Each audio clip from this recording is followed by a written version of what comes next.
Good morning. Today I have with me Cindy Chavez. She is the owner and operator of Pantry 279 in Ellettsville, Indiana. Good morning, Cindy. Thank you for joining me. Good morning, Jen. Our first question, I know you're very pressed for time, so we'll go quickly. What type of schooling or experience is needed for your position? Surprisingly, none. Although I'm sure if you were being hired specifically for my position, the board might prefer a degree in nonprofit management or social work and or prior experience, but I just learned as I go. I guess my situation is unique, maybe. I know a lot of folks aren't comfortable speaking on this particular subject. I have a child who works a nonprofit, but if you're comfortable, what is the typical salary range for this position?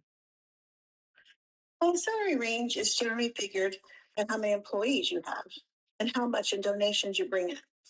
It's also public knowledge, as are all nonprofits 990s, if looked up on the correct site. We're started at 60K, which is what our board decided, and I accepted. But currently, I'm at 85K. I think the range for Monroe County is somewhere between 45 and 120K. Okay. Well, it isn't enough for what you do. I can say that. Thank you. I agree sometimes. Speaking of everything that you do, what are some of the day-to-day tasks or goals that you engage in? Like, what does a typical day really look like for you? Well, there is no typical day really. There's always so much going on.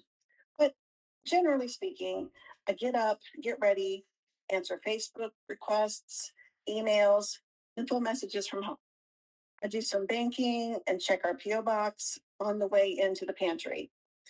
Generally, then I get there and there are many questions on various things that have already happened thus far that day. And once I make it to my desk, oh, I have various paperwork such as grant writing, reporting, payroll, spreadsheets, flyers, etc. Like you name it, I've got it. Sometimes there are conference calls, but I try and save most of those for Thursdays. Then on Wednesday and Saturday, I do any food ordering that needs done. Between the paperwork, emails, and phone calls, I do whatever it needs done, like stocking shelves or dishes. Yeah, I've seen you Uh, cleaning and mopping up the water from the rain coming in. it never ends. I put out any little fires throughout the day. Like right before we open, walk the floor. I make sure the food, all the food is in the correct place, and I make the limits. And I do the daily live video on what we have.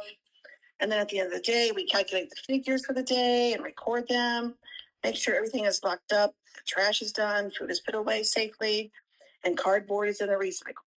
Lock up and leave.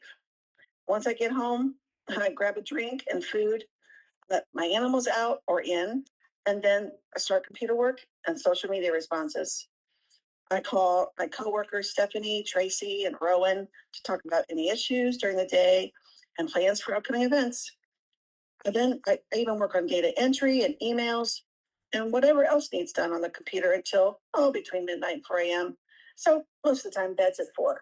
So basically I'm always working. I guess you are. That is an around the clock dedication. That's really, truly incredible. Thank you. I mean, it shows. Oh, thank you very much. I mean, it's I love doing it. But it is hard sometimes. Yeah. And the work is very important. Thank you again. Yeah, thank you for recognizing it. How do you support the development, like physically, the cognitive or socio-emotional development of the individuals that you work with in the activities that you conduct? Well, if you need staff and volunteers, just trying to be available for any questions and let them know how valuable they are to us in the community. If you mean the guests who come in for food, I try to be empathetic, talk to them as a friend, not a client, as their opinion on what they would like to see here. And I let them be a participating part of the pantry, not just someone who uses the pantry. It's hard enough to come to the pantry for some of these people. So I try to always take that into consideration all the time. Um, Mhm. and they're probably going through a lot of rough times anyway. There's a reason they are acting this way. Sometimes this is very hard.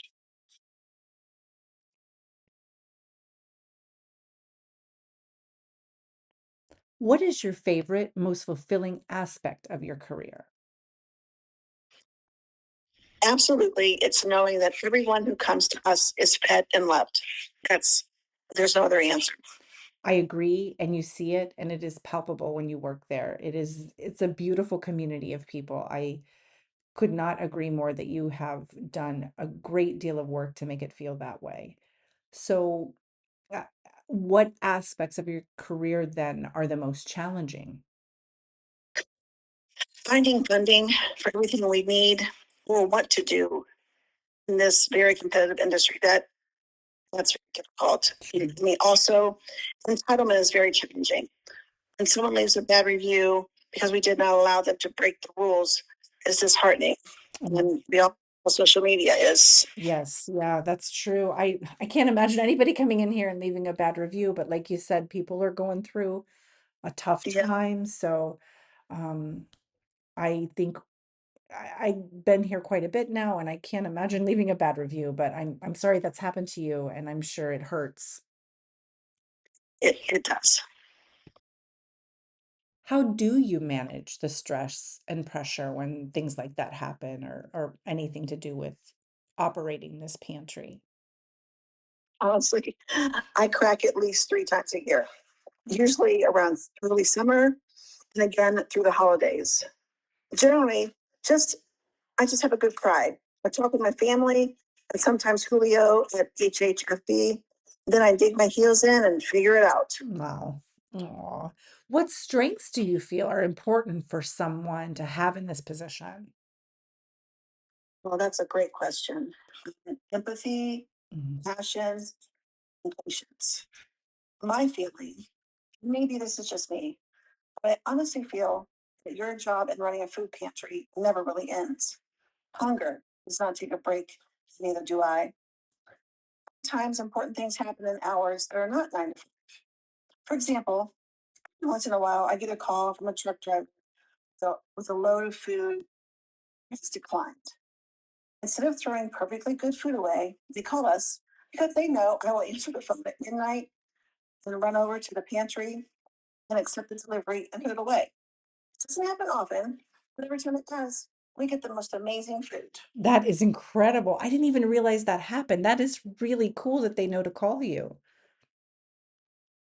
I guess I have I guess you do. I have no trouble believing that for sure. What advice would you give to someone who is considering a job in this field? well, never give up. It's Yeah, I mean you're going to have hard days. I mean that's just the way it's going to be. sure. I have to ask for donations from everybody. It's always a no if you don't ask.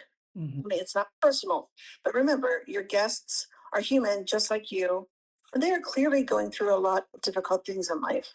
They would not be here. Yeah, Always um, try to partner with other agencies. okay. Should not be a competition, even though the system makes it that way. The more you work together, the more people you'll be able to help in a much better and more affordable manner. Most of us who are in this business seem to have the same goal, so that's why we should work together collectively. Correct, yes. And I'm sorry the system makes it like a competition. I'm a little familiar with that as well. Um, I guess there's only so much to go around, and they kind of make it that way.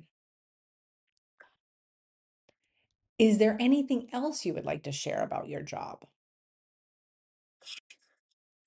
No one gets rich in nonprofit work. You do it because you are driven to help people. I personally gave up a job making 4 times what I make now, but I am much happier. You'll always expect the unexpected. Very good. Thank you again for your time, Cindy. I know we've gone over, you are extremely busy, and I appreciate it very much. It's been my pleasure. All right. It's actually a little bit of a break for me. Yes. You forced me into a break. Right on. I'll take credit for that. Thank you again. You're welcome.